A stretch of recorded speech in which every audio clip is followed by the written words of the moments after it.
Here you go. Dude, love it. Yeah, that's for you, bro. Thank you. It's all good, man. Ponte las pilas. Ponte la pila, bro. You gotta tell the people, bro. Ponte la fucking pila, bro. 7, 6, 5, 4, 3, 2, 1.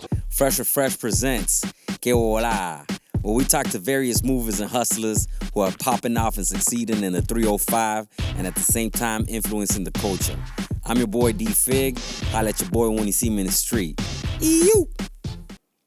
Kill me, gente. I hope everybody out there doing good. Enjoying this beautiful springtime in Miami. You know it's the best time to be in South Florida right now. In this great episode, we sat down with Andrew Otazo from the Miami Creation Myth. We got into a lot of things South Florida, rent hikes, politicians, climate change, the Everglades, all that fun stuff.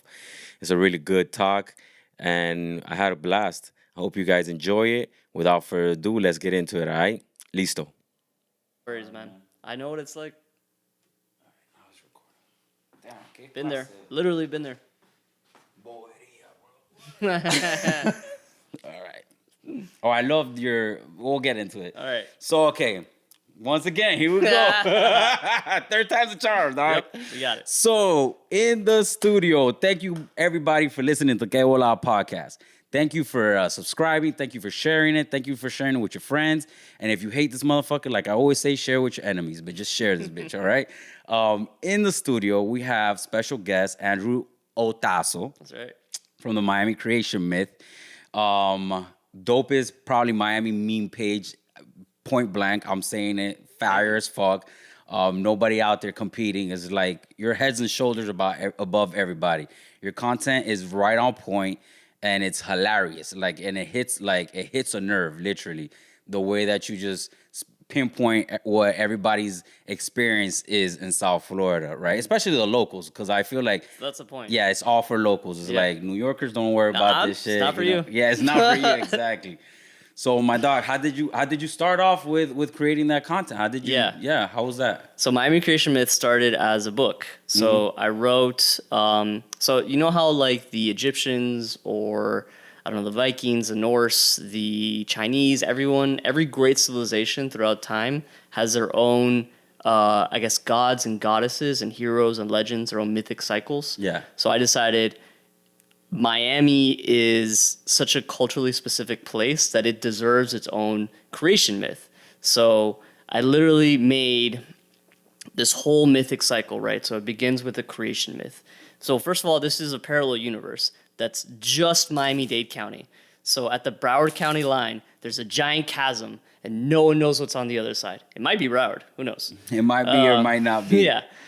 So, like, you know, the way that it starts is Pachango the creator wakes up on his divine ping pong pung at the beginning of time. Yeah. And he goes, Coño, que frío.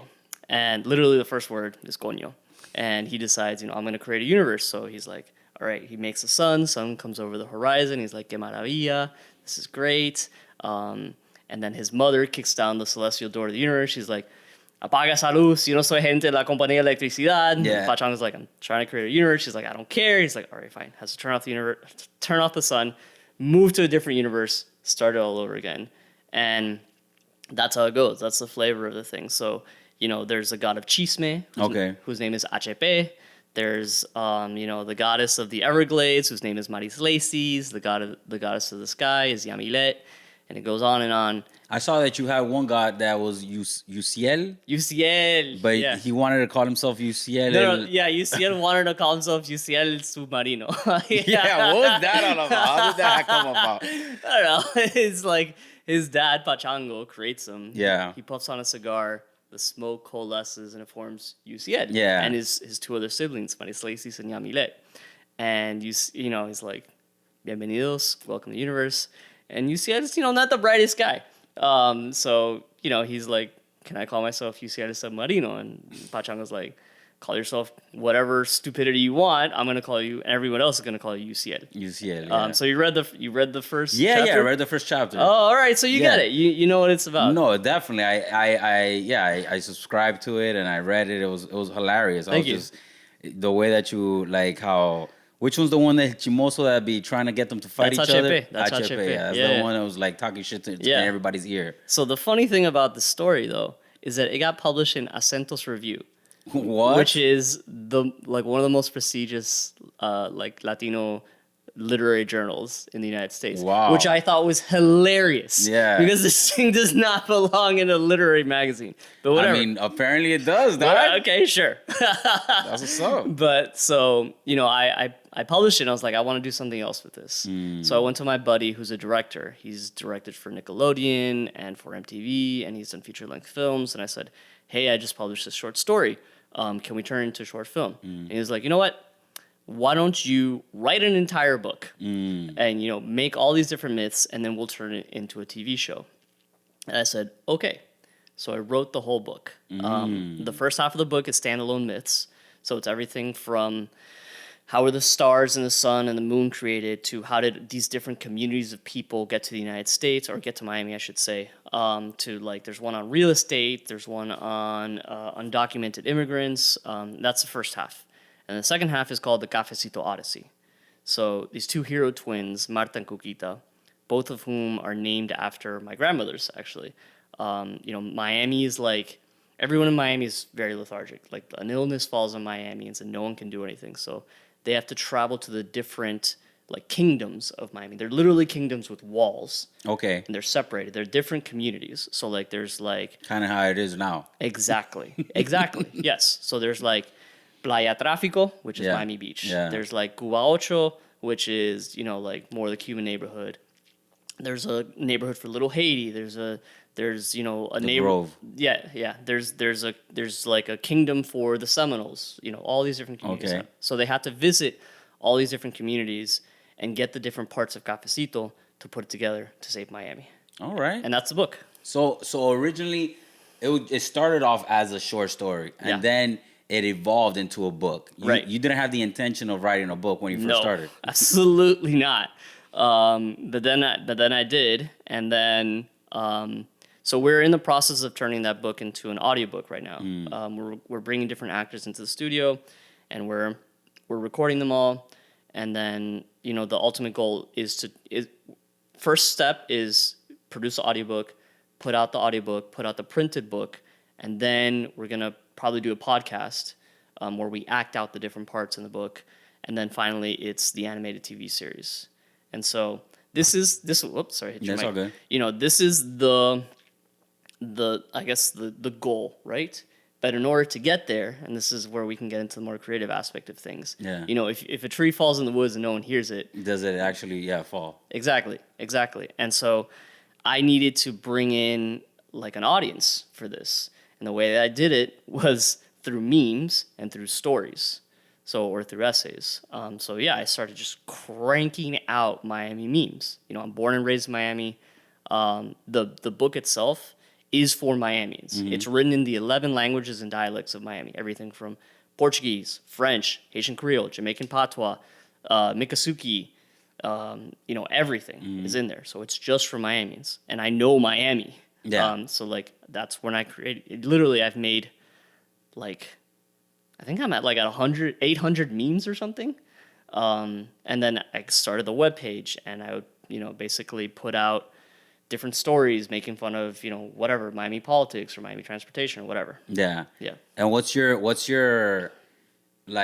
process when you're creating memes? Because they hit right on point. It's just whatever. It's often I'm just driving somewhere. I'm like, what is this? Yeah. What is going on? I'm like, oh, okay, I got my next meme, or I got my next story. Or just you're interacting with people and you're I don't know, they'll say something racist, or at one point I celebrate Miami. I'm very proud. I'm super proud Miamian. I bleed 305. And then at the other end, anyone who lives in Miami knows has two contradictory feelings in their heart at all times. Yeah. Super proud, and at the same time, can I curse on this? Yeah, you can curse. All right, what the fuck awesome. You want. Yeah. What the fuck is wrong with this Yeah. city? Yeah. It's those two things that are always driving the content that I create. And so, sometimes I'll overhear something, I'm like, that's hilarious, is going to meme. Yeah. Or it's just it's weird. It's just whatever inspires me. Maybe a Pitbull song comes on and I'm Yeah. oh man, that's ridiculous. I need to make something of this. Something will click. South Florida is one of those places that does. It's like that dichotomy. It's like you love it and you hate it, but it's one of those things that like you could only hate it if you are from it. Yeah. Like you got to be part of the family to hate. Yeah. Kinda. Yeah. That's If the you situation. just moved to Miami, to your listeners, Yeah. if you just moved to Miami from New York or some shit and you've been here for a year, I don't care what opinions you have about Miami. 100%. No, you Yeah. don't know Miami. You probably live in Brickell or Edgewater or something, and you've never been west. You don't know You probably anything. never crossed 87th. Exactly. You've never even been to 87th. Exactly. Yeah. Where's West Kendall? I don't know. Yeah. God knows. Yeah, where's down south? Where's Goulds? Where's Color Ridge? Where's Right. none of that? They don't even know.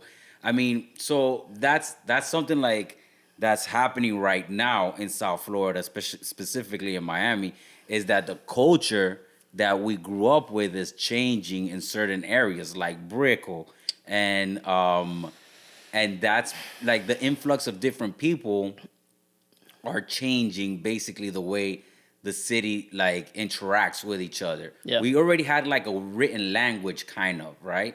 Like you mentioned something earlier, like, oh, people say something racist. People say like, I grew up in Miami, right? I'm Afro-Latino. And I grew up listening to like mejorando la raza type shit all the time. Yeah. Right? Cada oveja con su pareja. Exactly. Yeah. And it was always like never like blatantly like, oh, I'm gonna try to hang you type of situation. Oh, But it was always very like off-putting. You Yeah. know, like racist shit is off-putting. Like, yo, what are you trying to say? But you just laugh it off or whatever Yeah. because you don't want to try to make awkward situations everywhere you fucking go. Yeah. But now it's gotten to a point where like that is in the forefront of people, and now it's like, oh, stop saying those things, or abuela, stop saying that, or whatever the fuck, right? Mm-hmm. How do you feel that all that change, especially from like liberal New Yorkers who are coming down, right, is affecting South Florida? Yeah. So Miami is a city of immigrants. Your family immigrated here. 100%. So did mine. It's always been a place that took these different cultures and mashed them together and created something like my accent. Like when I speak Spanish, my accent isn't Cuban. It is a mix of everything. It's a bit of Dominican, it's a bit of Puerto Rican, it's a lot of Cuban, it's a bit of probably Colombians in there. Yeah. Like, it's a disaster. Yeah. But, since the 1960s, for sure, the immigrant waves that would get here are generally poorer, right? And they have to build from the bottom, and they have to, literally build Miami. Yeah. What I see in this, and again, I don't want to be in a position where I can say, tell people whether or not, give people litmus tests, a purity test on whether or not they're from Miami. If you want to claim Miami, you have to be a part of Miami. You have to be involved in Miami, and you can do that if you got here, whatever, X years ago, and you're really involved in the community, and you get to know the different types of people that are here, and you appreciate it. But what I see from this latest round of people is they are just wrecking so many people's lives. Yeah. Like so many, all these neighborhoods that we touched upon, whether it's Little Haiti, Overtown, Hialeah, Alapata, wherever and everywhere. You go down a Homestead. Yeah. Rents are out of control. Yeah. Out of control.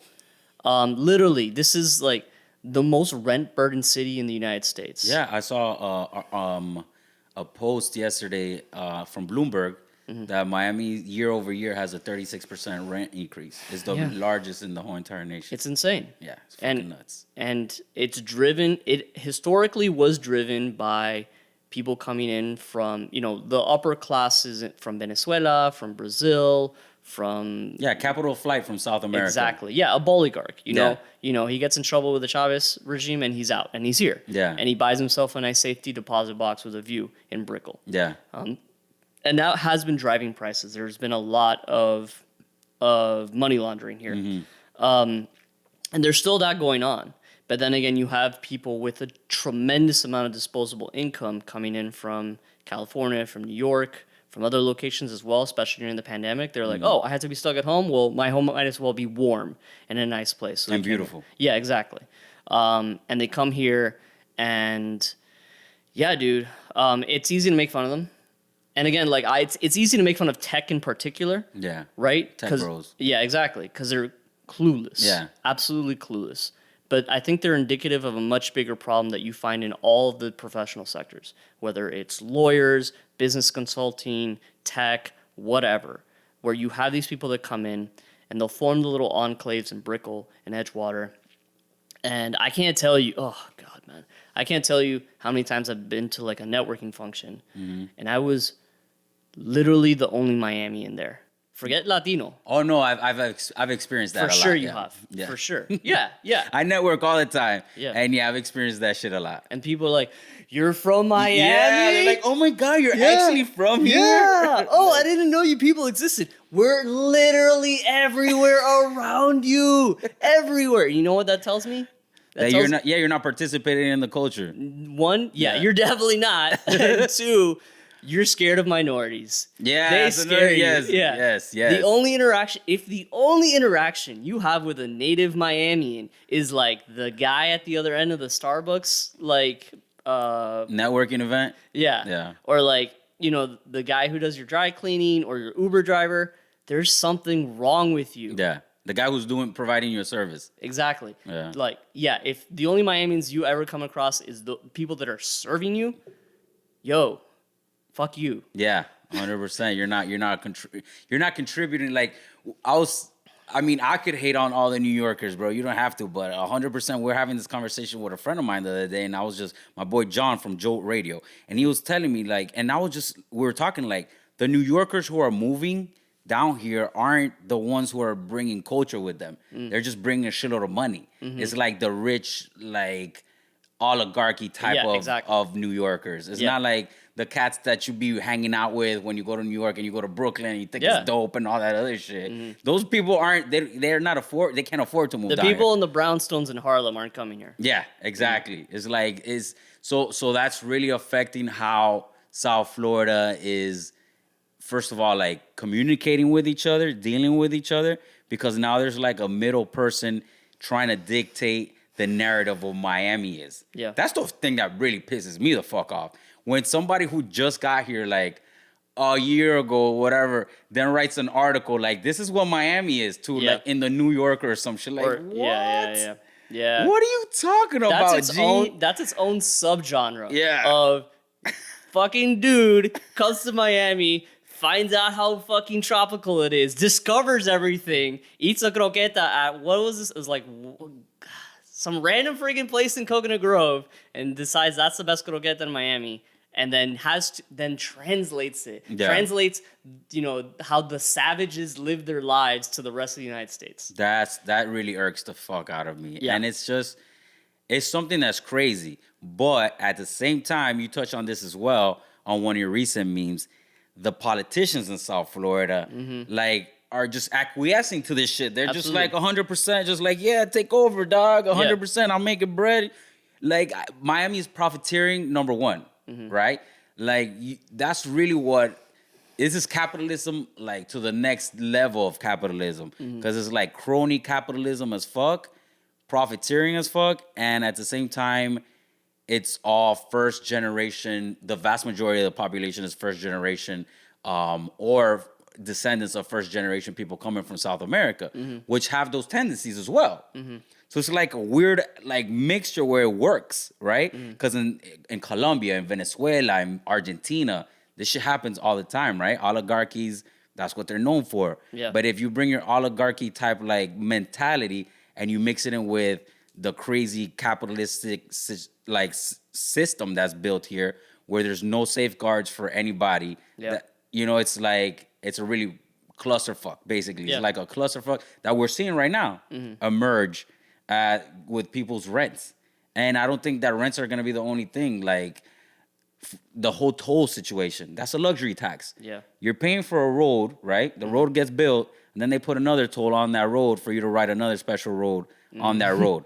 You know what I'm saying? And you only get to ride that road if you got the money. Yeah. Right? Yeah. You got the $15 to go on the express lane. You do the $15 in the fucking in the rush hour. If you don't, you're stuck over here Have with fun. You're gonna be there a while. Yeah. Yeah. So like that situation plays out in such a fucking crazy way. Yeah. How do you foresee that changing? Do you see it changing or like what? What's like I'll tell you how I see how politics shakes out currently. okay. There are, believe it or not, there are actually politicians that actually give a shit. They're a minority. They're a very small group of people. Most people that get into local and state politics don't do it for the betterment of their community. They do it because they want to get the corner booth at a restaurant, because they want to be known by the freaking hostess and by the owner when they come in. They want to have this little cachet. Yeah, like prestige. Exactly. And here's the thing. So in the state of Florida, there's no such thing as a full-time politician. They're all technically part-time. So they get paid nothing. They get paid anywhere from 17 grand or 19 grand to like 30 something grand if you're like a state senator. Okay. You can't live off that. Like I and you cannot run for office right now because, we have our own work. Like, if you work 9 to 5, you can't take off 3 months out of the year and go to Tallahassee, right? And work through the legislative session. Mm-hmm. You can't run for office full stop because you can't live off that. So the people that get into office are people that are independently wealthy, that can afford it. They have their own businesses, or like they have some crazy arrangement with their bosses where like they don't give a shit that they're gone. Okay. And that's the average guy here in Miami can't freaking do that. So you have already in place the political class are people that by definition do not understand what it's like to live a normal life. They're already in the upper rungs. And as a result, the things that they care about, the circles that they travel in, and the people they hear from, breathe very rarefied air, right? And the things that they prioritize. As a human being, you only have so much bandwidth. You can only dedicate your time and your energy to so many things. But, if you are surrounded by tech bros all day and all they care about is, hey, whatever, establishing the next incubator or bringing in, I don't know how many angel investors or whatever, that's where you're going to prioritize instead of things like, I don't know, going to Northwest and making sure there isn't a couch on every freaking corner, or like the roads don't have potholes, or there's working water, or there isn't just trash everywhere, or it's safe, or the schools are decent. No, that's what you prioritize. These politicians are focused on individuals. They cater to these people that already have so much and they want more. And they're like, okay, you know what? I'll give it to you because it gives me a good headline. And that's it. That's what they care about. So they're basically stuck in their own feedback loop. Absolutely. They're in a little echo chamber. That's it. And who's in that echo chamber? It's mostly not Miamians. Yeah. I had never really considered that. Mm-hmm. So is that the reason why we have like a feudal system with our politicians where you have the last name and that's it, you get anointed? That's part of, I feel like that's not just Miami, that happens other places, but I feel like we get part of that Latino like oligarchy and we imported it from Colombia, from Cuba, from Venezuela, from Mexico, from wherever, where you already have this small little cadre of people at the top. And the dude birthed the son. Okay. Yeah. And that makes him, we were speaking about this earlier, that makes him like qualified to be a Miami, like a commissioner or a rep. No. But the thing is, like, even the voters, the constituents have this mentality of like, oh, okay, I know that last name, I'm going to vote for this person. And that's what happens. But also from the top, they are groomed to go into political office. So like they graduate from college and they get some bullshit 9 to 5. And whenever they're not in work, they're, going out to fundraisers, meeting with donors, setting up, making those connections, creating that network that they need to run for office. And then they do. And then they stay there forever. They stay there forever. If not within that particular seat that they originally run for, they'll go from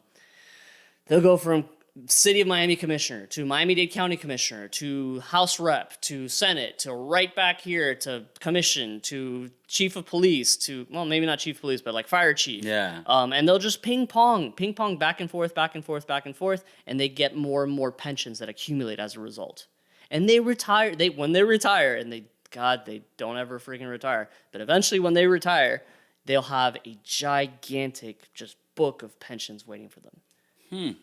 Damn, that's fucking interesting, bro. Like, that's a chain that I really don't see being broken, because it's basically like they're all passing down the skill sets and the resources to their children, Yeah. to be able to keep doing it. Yeah. And how do you break that cycle? How do you get somebody who actually gives a fuck about the layman, the common person, right? The hoi polloi, who speaks Hoi polloi, I love that. Who speaks up for them, you know what I'm saying? I'm going to try to use hoi polloi tomorrow. Hoi polloi, word of the day. Yeah, for sure. I think that basically at a structural level, you have to change it so that Florida doesn't have part-time politicians anymore. You make it a full-time job. You get paid a working salary. It's an actual career people can go into, like your average person can go into. I think that is number one priority for sure. Within this current system, man, if you work 9 to 5, you're screwed. Yeah. Because there's no such thing as a part-time politician. You're unless you are a total piece of shit. Yeah. Your official work as an elected official will take over your professional life. You won't be able to work. You won't be able to split your time where you're like, all right, I'm gonna work 5 hours on my actual career work, whatever office job I have, and then whatever 4 to 5 hours on this other thing. That's not how that works. You're gonna do it full time, and I don't know.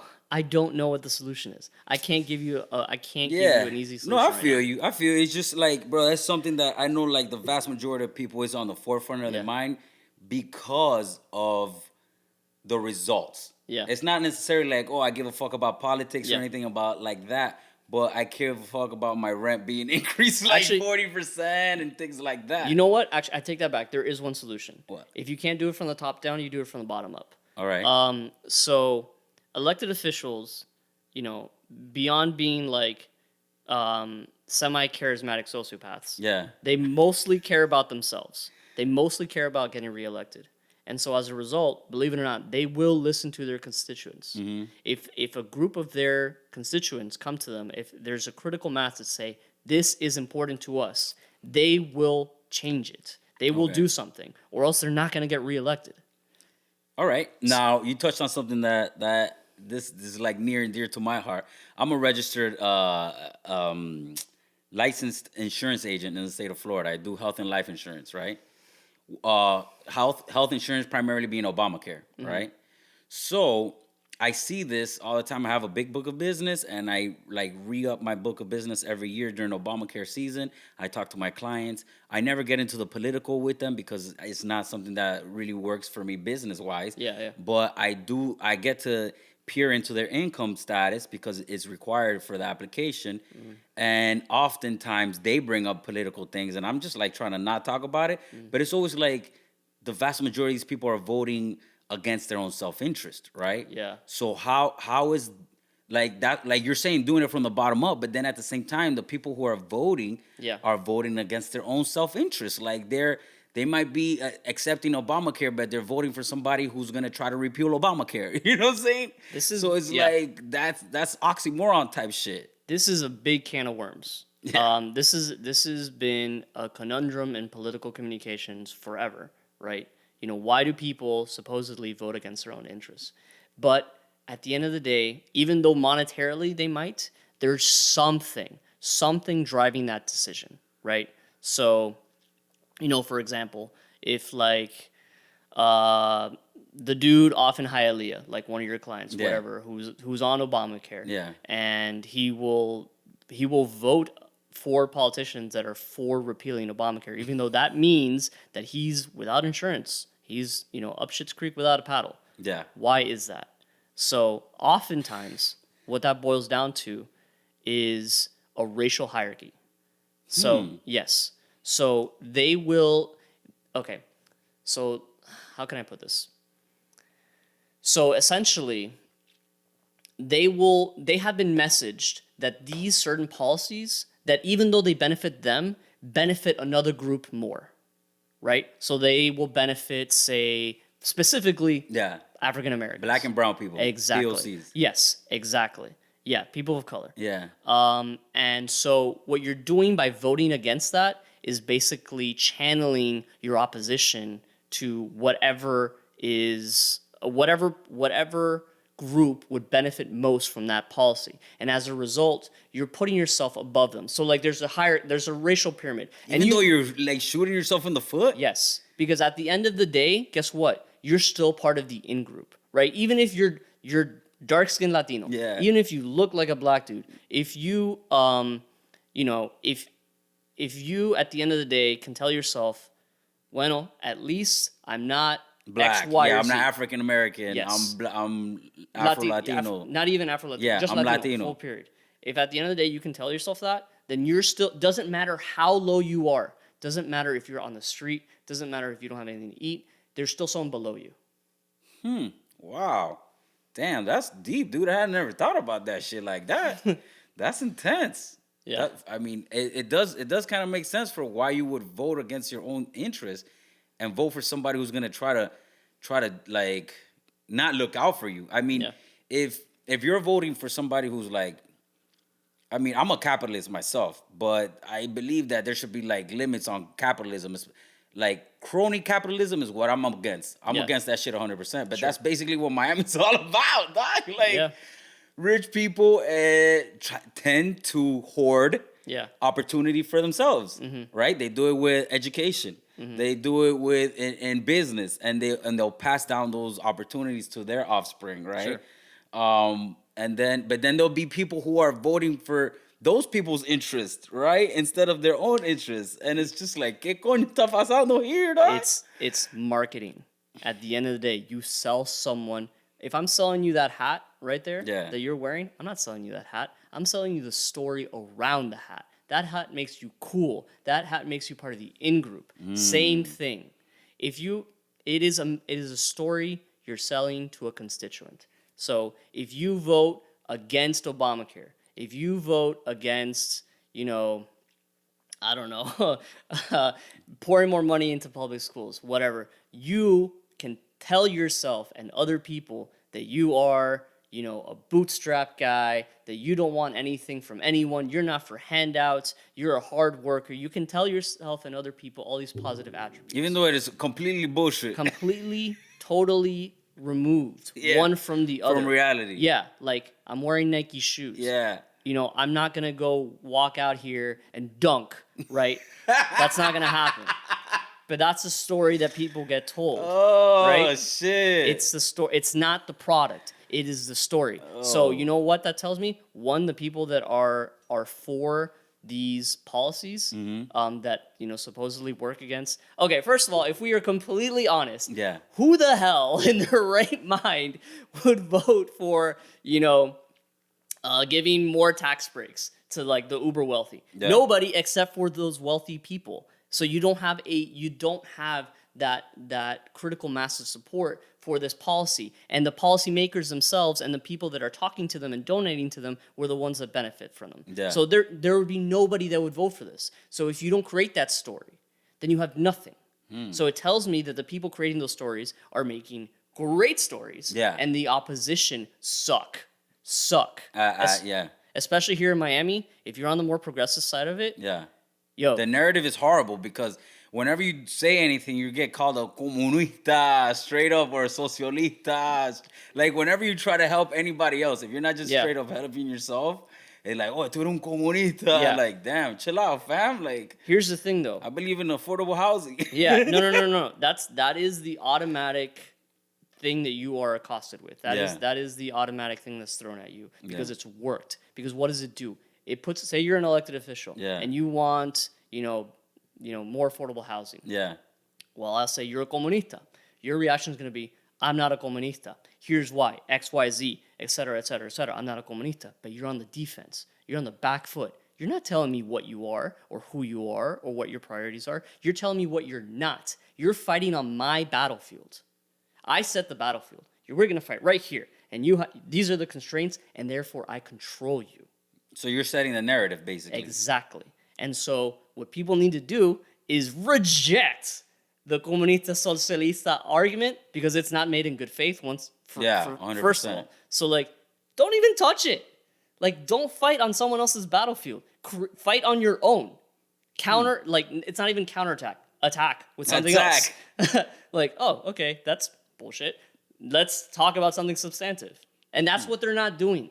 And that's what I see all these, supposed liberal and progressive politicians are stuck in a swamp. Let's extend this metaphor. Yeah. The battlefield is a swamp. Yeah. And they're stuck fighting in it. And they can't get out, and they can't get any actual solid footing on anything.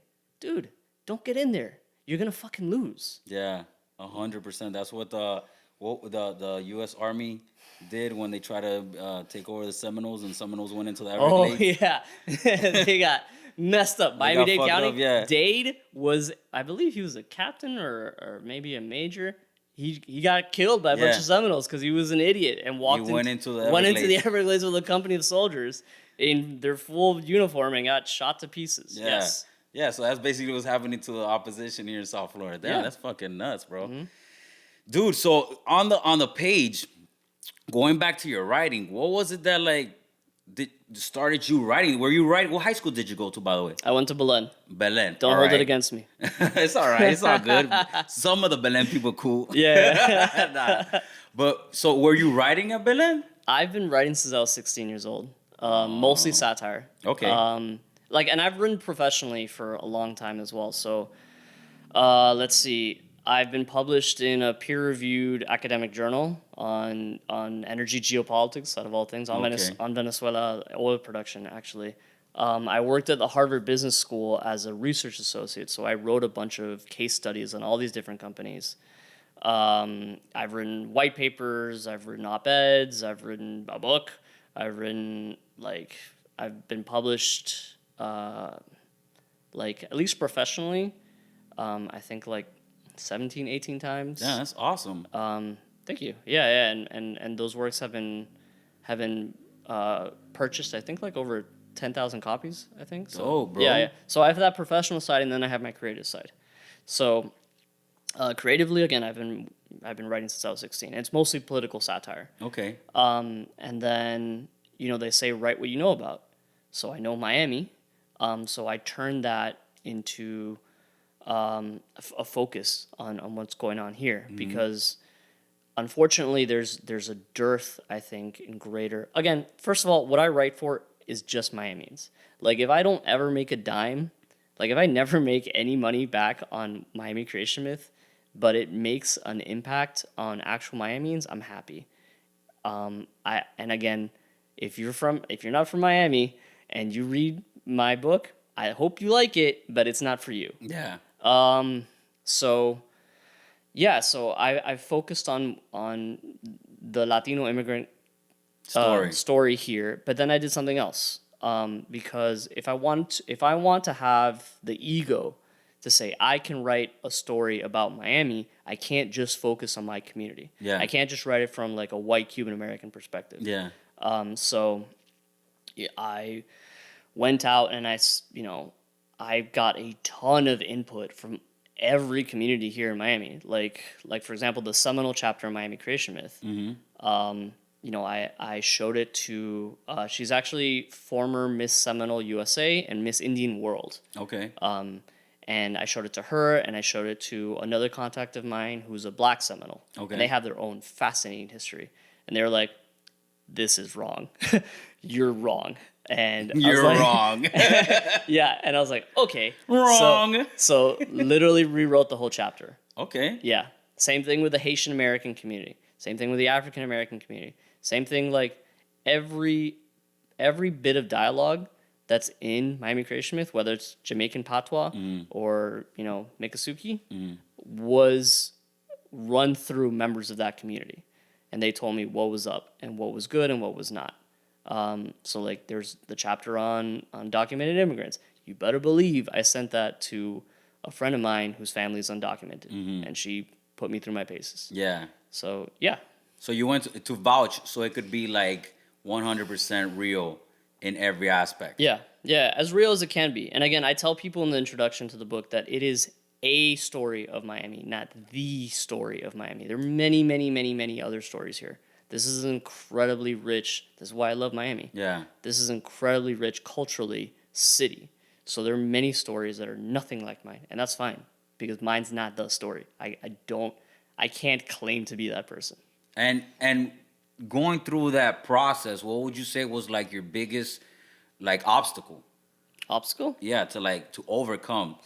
It wasn't even that hard. It's reaching out to other people. It's like okay, so like Pacifying your ego. yeah, but like for me that's never been that A big difficult obstacle, to take feedback from people because I have the goal in mind. What's the goal? The goal is to reflect Miami to as many Miamis as possible in an accurate manner. That's the goal. It's not about I wrote the great thing, the best thing ever, and therefore no one can change it. No, Yeah. that's not the goal. Yeah. So like, it's not that difficult. Like when I don't know, you see this in all sorts of different art out there, whether it's TV or movies or books or whatever, that it's just like you're representing a very diverse city or location, but you're doing it in a way that washes away the experiences of so many different people.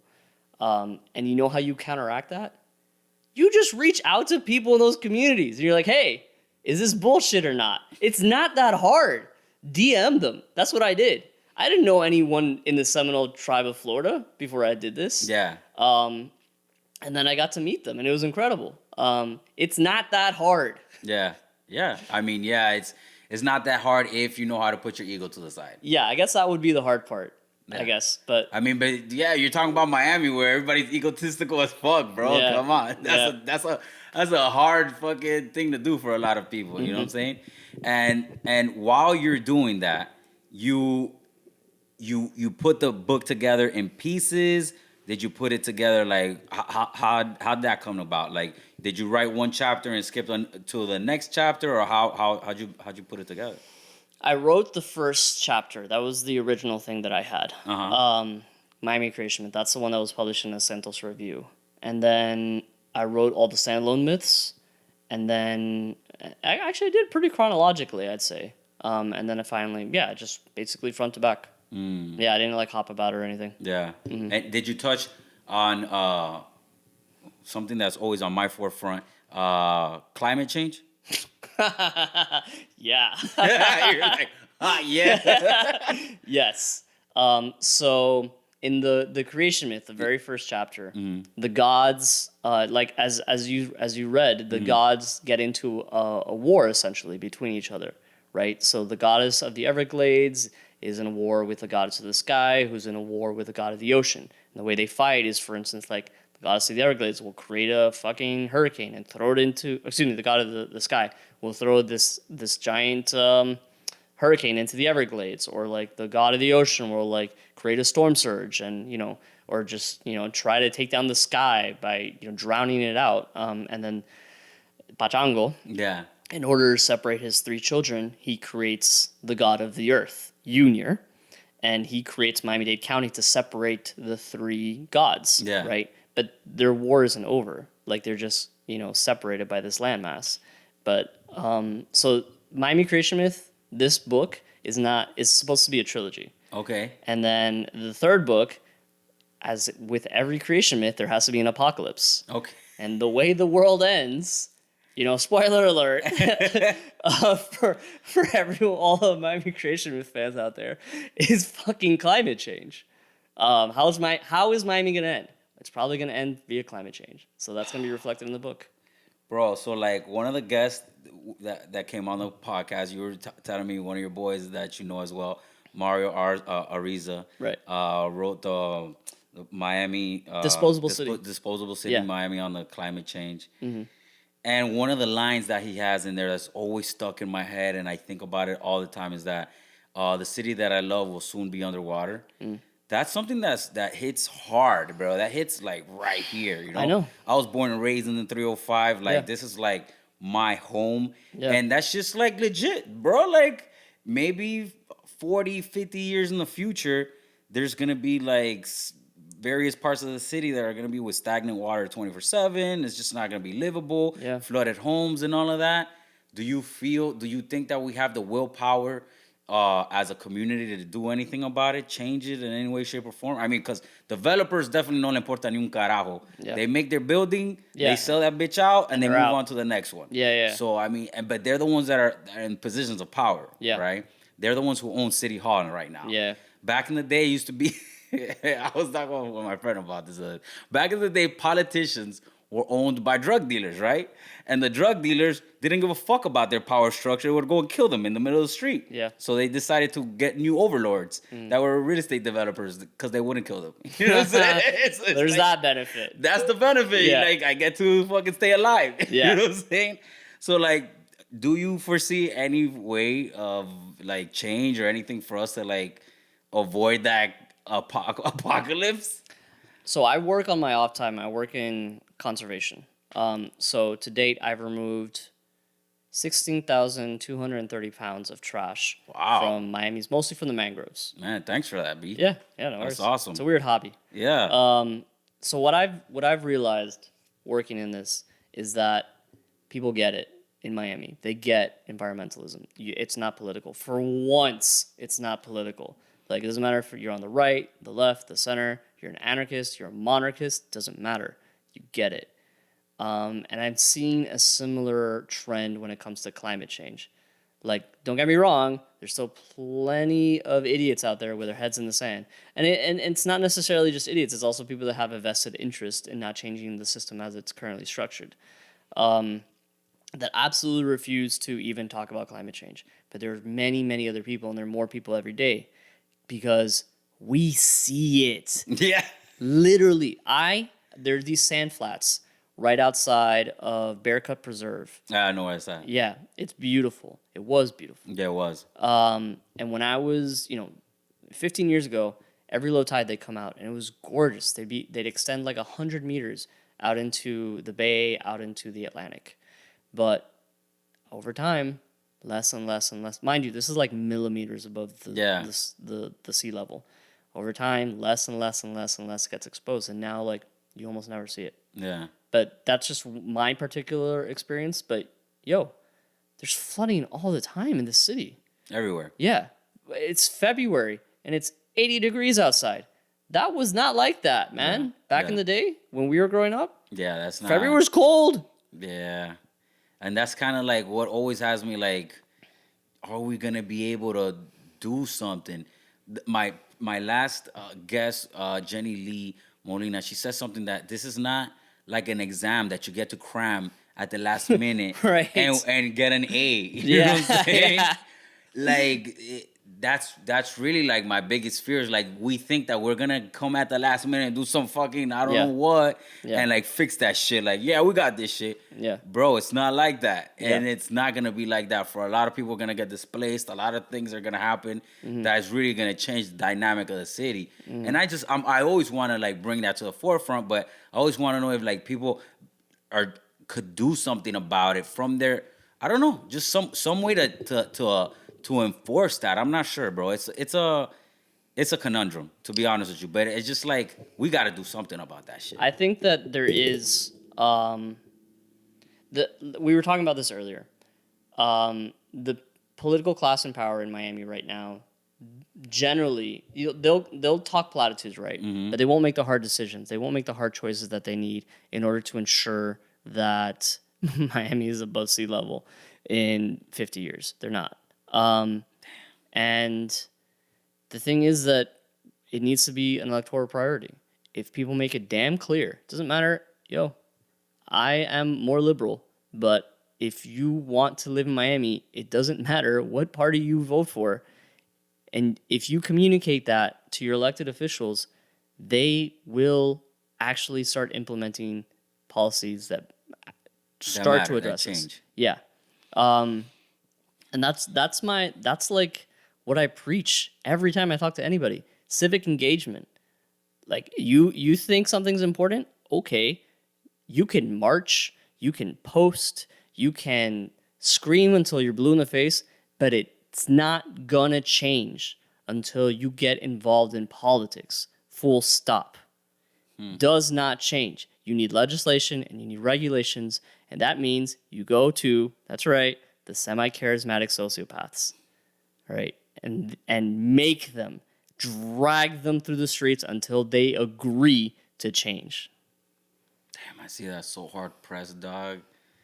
I just see it so because it requires critical thinking, which a lot of people don't have. And then it requires the will to implement things, which a lot of people don't have. A lot of people I just came home from doing my construction job. I just want to drink a 6-pack and fucking chill. It's tough. It's tough. I'm not gonna lie. It is tough. Yeah.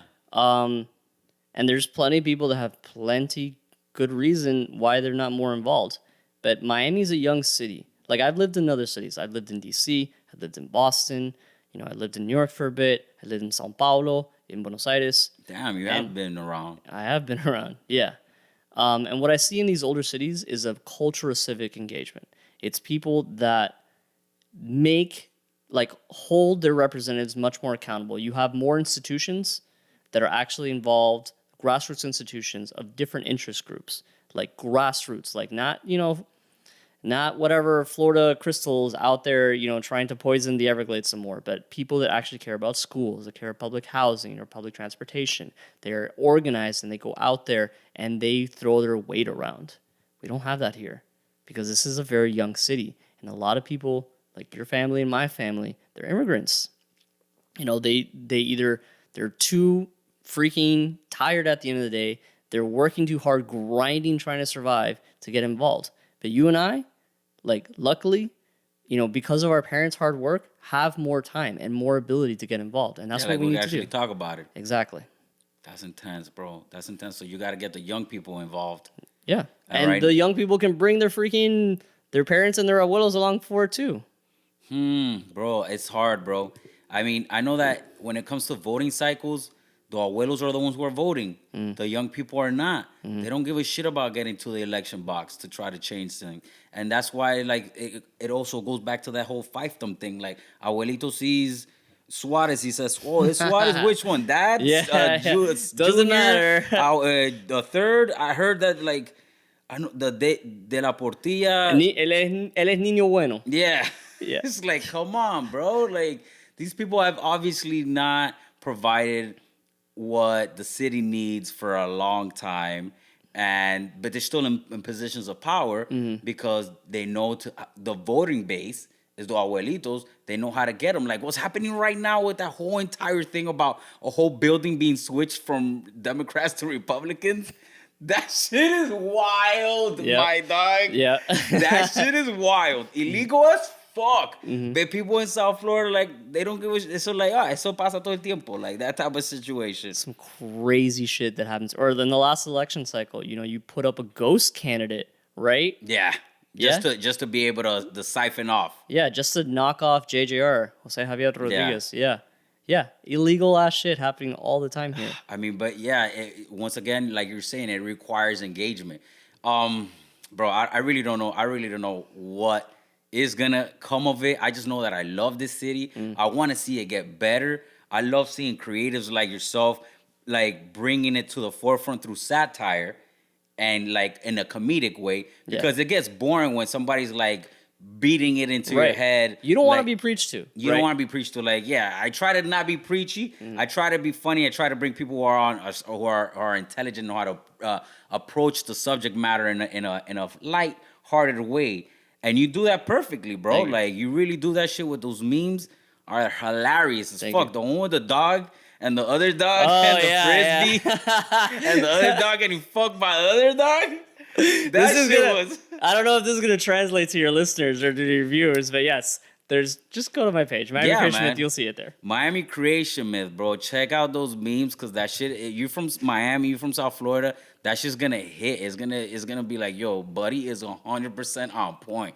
That shit makes sense, dude. So many of those memes make so much sense, and it's like, I've lived that experience. Like, yeah, right now I'm trying to buy a crib, but somebody's gonna a New Yorker who just sold this fucking flat is like has mad guap is gonna fucking outbid by like $100,000 on the crib I'm trying to buy. Like yeah, cash. Upfront. cash, like Sight nothing. unseen, whatever. Yeah, it's like whatever. It's just falling apart. Oh, it's in Hialeah, sure, bro. Whatever. I don't know what Hialeah No, is. I'm sorry. Isn't that the new Brooklyn? Isn't that the Brooklyn of Miami? Yeah, Hialeah is the new Brooklyn. Yeah. Yo, de pinga, Hialeah is the new Brooklyn. La ciudad que progresa. Yo, city. What's going on?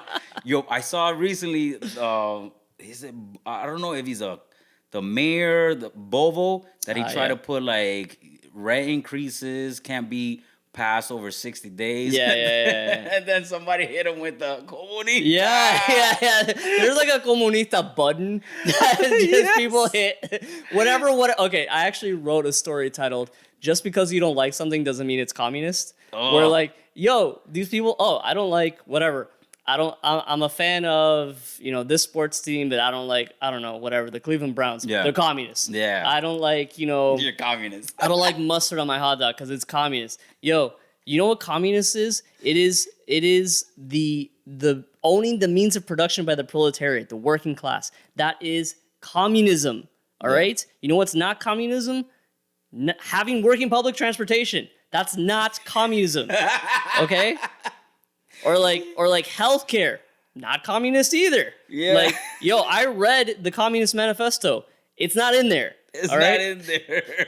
Yeah, I saw that recent meme that you put like waiting for South Florida transportation. Oh yeah. And then at the end you get the Uber. You just get an Uber. You wait 20 minutes, then you wait 40 minutes, then you wait an hour, and then you get an Uber. That's how you get public I transportation. mean, yeah, public transportation is horrible. And then like people, I don't know who it is, people in power proposing to build out a fucking expressway out into the Everglades in the middle of climate change. Yeah. Or the fucking mayor proposing the Miami coin, which generates, I don't know, it requires so much energy that creates more climate change. A ton of power. A ton of power in a city that's drowning from climate change. It's like, wow, bro. Aquí no estamos haciendo nothing, bro. We're like straight up comiendo mierda in every way, shape, or form that we could possibly do it. Yeah.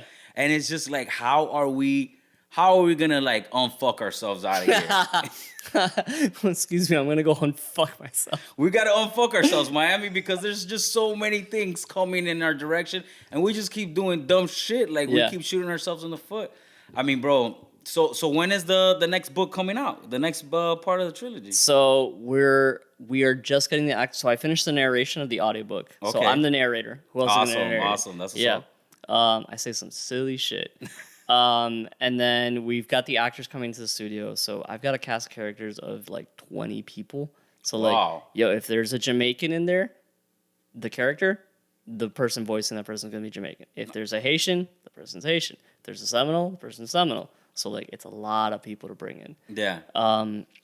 So once we're done with that, and hopefully, I'm hoping in a couple of months. Okay. Then I'm gonna put out a big announcement. We're gonna say the book is we're gonna publish through Kickstarter. Okay. So we're gonna launch the Kickstarter, and yeah, man, and then put out this book that I've been working toward for 5 years now. Yo, 5 years, buddy? Yeah. And that's what's up, dog. You've been really like crafting it, making it, shaping it up. Yeah.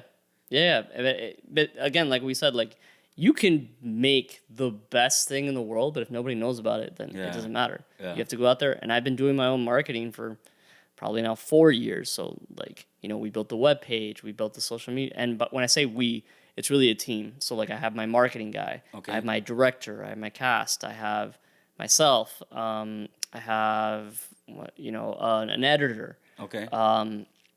And so, yeah, but the thing is, like, I need to draw people in, and the way you do that is through highly shareable content. The memes are super shareable. Yeah.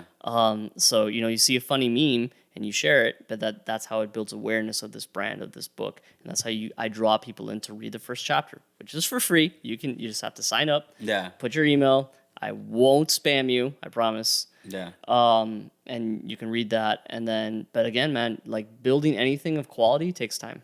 Yeah, I agree with you, bro. I agree with you there. So we should be hearing like some kind of announcement somewhere between summer this year. Yeah, I'm hoping. That's what I'm hoping. That's what's up, man. That's what's up. And then after that, that's when like more of the actual content is gonna be published, or you're going in the direction of a second book. So I'll publish the whole book. I'll Okay. publish the first book, and then the next stage would be, you know, using the audio. So like I'm looking at this from like a business perspective. Okay. Like I'm not just looking at it from, you know, a person like an artist perspective. Yeah. Right. So I don't just want to create my art and then the world will validate me and I'll be a famous artist. No. Yeah. That's not the way that works. So, man, I just lost my train of thought. No, like so the process that you're going about it is you're gonna you're gonna publish the book first, right. create the content for the first book. So we'll have the audio from the audiobook, and then we can take that and edit it some more, and we can add more effects, and that will be the podcast essentially. Oh, okay. I see what you're saying. I see what you're saying. And here's the thing: we had to take that edited audio from the podcast, and we're gonna apply it to the pilot of the animated TV series. We already have the audio. We just have to do the visual. So, you know, every step I wanted to build, you know, to help build the next step, essentially. That's dope, man. That's dope, yo. If you don't have an animator, I have an animator in mind already off the top of my head. Oh, yeah? He's also a Belen graduate. Okay. Alec Castillo. He's a stand-up comedian also. He's pretty funny. Okay, cool, yeah. Yeah. Or my dog Pedro, but he's out in LA right now trying to do his things. Bro, that's awesome, man. I congratulate you.